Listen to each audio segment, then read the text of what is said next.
शुरू अल्लाह के नाम से जो बड़ा मेहरबान निहायत रहम वाला है।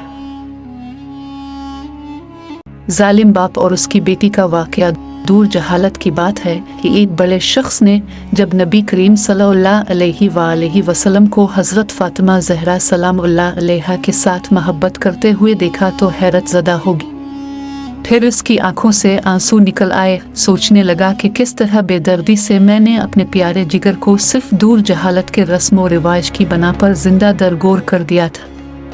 ये मामले देखकर नबी अकरम सल्लल्लाहु अलैहि वसल्लम ने फरमाया, आखिर क्या दास्तान है। उन्होंने बयान करना शुरू किया कि मेरी बीवी हामिला थी। इन दिनों में एक सफ़र पे गया हुआ था। जब काफ़ी अरसे बाद पलटा तो अपने घर में एक बच्ची को खेलते हुए देखा और बीवी से पूछा कि ये बच्ची कौन है। तो बीवी ने कहा, ये हमारी बेटी है। फिर उसने किसी नामालूम खौफ के तहत इल्तिजा आमेज लहजे में कहा, ज़रा देखो तो सही किस कदर प्यारी बच्ची है। इसके वजूद से घर में कितनी रौनक है। ये अगर जिंदा रहेगी तो तुम्हारी यादगार बनकर तुम्हारे ख़ानदान और कबीले का नाम जिंदा रखेगी। मैंने गर्दन झुका ली और बीवी को कोई जवाब नहीं दिया, लेकिन लड़की को बगौर देखता रहा। लड़की कुछ देर तो अजनबी निगाहों से मुझे देखती रही, फिर न जाने क्या सोचकर भागती हुई आई और मेरे सीने से लिपट गई। मैंने भी जज्बात की रूह में उसको आगोश में भर लिया और प्यार करने लगा। कुछ अरसा ऐसे ही गुजरा कि लड़की आहिस्ता आहिस्ता बड़ी होती रही और काफ़ी होशियार बन गई। जब वो अपनी बलूगत के करीब पहुंच गई तब इसकी माँ को मेरी तरफ से बिल्कुल इत्मीनान हो चुका था। मेरा रवैया भी बेटी के साथ मोहब्बत आमेज था। एक दिन मैंने अपनी बीवी से कहा कि ज़रा इसको बनाए कबीले की एक शादी में इसे ले जाऊंगा। माँ बेचारी खुश हो गई और जल्दी से बेटी को सजा संवार कर तैयार कर दिया। मैंने लड़की का हाथ पकड़ा और घर से रवाना हो गया। एक गैर आबाद बियाबान पर पहुंचकर पहले से तैयार शुदा एक घड़े के करीब में खड़ा हो गया। लड़की बड़ी खुशी के साथ उछलती कूदती चली आ रही थी।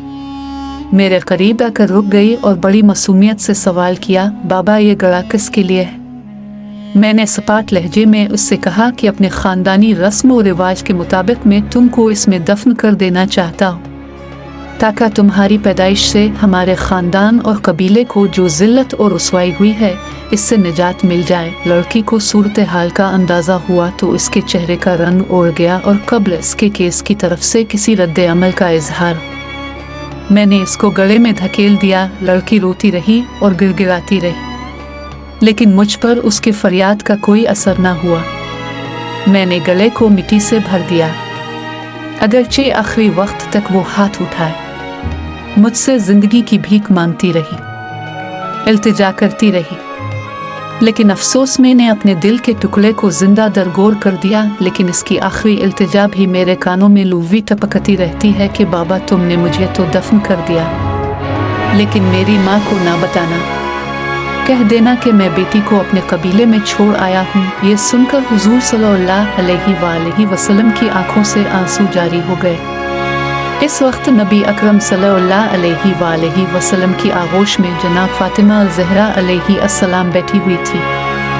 उनकी आंखें भी नम हो गई। हुजूर अकरम सल्लल्लाहु अलैहि वसल्लम ने अपनी बेटी को सीने से लगा लिया और अब सल्लल्लाहु अलैहि वसल्लम के होठों पर ये जुमले जारी हो गए कि बेटी तो रहमत है।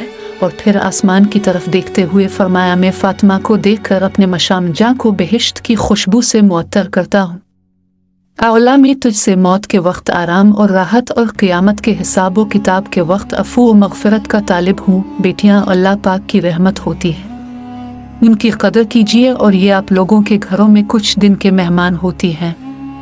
उन्होंने आपका घर छोड़ के चले जाना होता है, लिहाजा उनसे मोहब्बत कीजिए, इनसे प्यार कीजिए, क्योंकि नबी करीम सल्लल्लाहु अलैहि वसल्लम अपनी बेटी फातिमा ज़हरा सलामुल्लाह अलैहा से बहुत मोहब्बत किया करते थे। अगर आपको आज की वीडियो पसंद आई है तो आप वीडियो को ज़रूर लाइक करें और अपने दोस्तों के साथ भी शेयर करें। और अगर आपने अभी तक हमारा चैनल सब्सक्राइब नहीं किया है तो सब्सक्राइब ज़रूर करें। मिलते हैं कल एक और दिलचस्प वीडियो के साथ। तब तक के लिए अल्लाह हाफिज।